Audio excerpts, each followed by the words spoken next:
And we're live. Welcome back, everyone. Craig Steger here. So, another live stream today. Wanted to do a quick video on a question I heard the other day that is actually a pretty good question, and I can understand how people would be uncertain of the answer. So, I want to try and answer it as best I can. So, here's the story. I overheard someone whose kid was going on a field trip, and parents were driving the kids to the field trip. And one of the parents gave instructions that their child was not to ride with this one person because they had reason to believe this parent did not have insurance on their car. I don't know if that's true or not, but that was a concern. They did not want their child riding in this vehicle that they thought didn't have insurance. And so I got to thinking about that. And so the question is, what happens if you ride in a vehicle that doesn't have insurance? It probably doesn't matter as long as you don't own the vehicle. So this involves someone else's vehicle. But let's just for a moment let's talk about, let's say I buy a vehicle and I just choose not to have insurance on it or insurance lapses. In that case, obviously, I shouldn't be driving that vehicle. And if I drive that vehicle without any intention of notifying my insurance company or anything like that, and I get involved in a crash, I probably don't have any liability insurance, and I probably don't have any uninsured and underinsured coverage if someone else injures me in my vehicle. Now, most insurance policies have a provision that allows you a grace period to replace vehicles or buy new vehicles. Check a policy. I think in my policy, it's like 30 days. It's easier to get coverage for something if you replace a vehicle that's already insured in your policy as opposed to adding a new vehicle onto your policy. But that there is usually a time limit. It's usually short. You want to check your insurance policy and talk to your agent about that. But let's say that's not the situation, and you're going to ride with someone else, or in this situation, you're going to have your kid ride with someone else. As long as you have insurance, so let's say you're the parent and you have insurance on your vehicle or vehicles, however many you have, and as long as your children, let's say they're under 18, live in the same house as you, under any insurance policy I've ever seen, your kids would be covered even if they are involved in an accident in someone else's vehicle and that other vehicle doesn't have insurance. Auto insurance is typically transferable, isn't the right word, but it goes with you. It's not just if you're in your own vehicle. It covers you if you're involved in someone else's vehicle, or if let's say you're in an Uber or a rental or someone you're just riding with a family friend.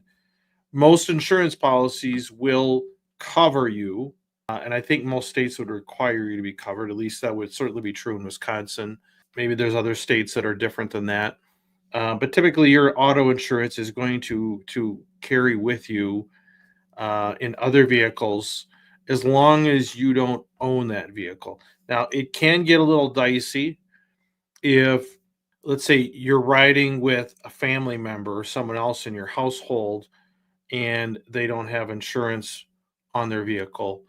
Or in some states, such as Iowa, I've seen insurance policies that will exclude coverage for members of the household. So if mom is driving and Junior is riding, and mom falls asleep and causes a crash under Iowa insurance policies, they may exclude coverage for Junior, but then they kind of have a back door where they treat her as an uninsured motorist, and then there's coverage anyway. But that's not typically what happens.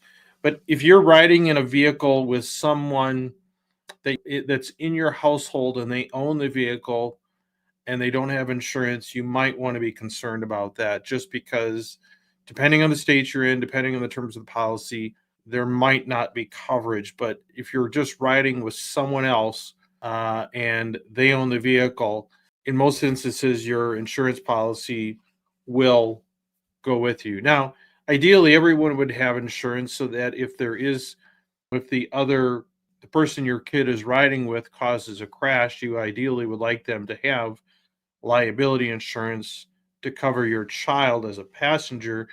But if they don't have insurance, your child will be covered as under the uninsured insurance coverage under your own policy. So that's why it's really, really important to have uninsured and underinsured motorist coverage. If you don't have uninsured or underinsured motorist coverage, if you've waived that, which is permissible in some states, then yes, then you need to be concerned if your child is riding with someone without insurance. But as long as you have uninsured and underinsured motorist coverage on your own vehicles, and your children that are members of the household with you are riding with someone else, that should be there to protect them, even if it turns out the driver of that vehicle doesn't have insurance. Now, as all with everything, it's really important to remember that states can be different, insurance policies can be different, and so it's really important to know your insurance policy and talk to your insurance agent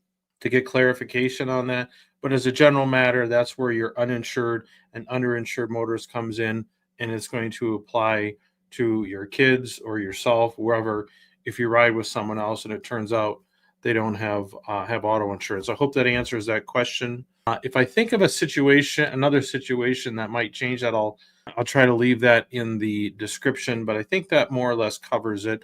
I hope that's helpful to people because I can understand how people would be concerned about that. But yeah, otherwise, feel free to leave a comment or send me a message. If you have a particular legal question, don't leave that in about a case that you have or family member. Don't leave that in the comment section. It's best to reach out to a lawyer directly, whether it's me or someone else. Call them or send them an email so that those questions and answers are confidential. So hope that was helpful. Appreciate everyone who watches my channel and subscribes. And until next time, everyone, have a good one.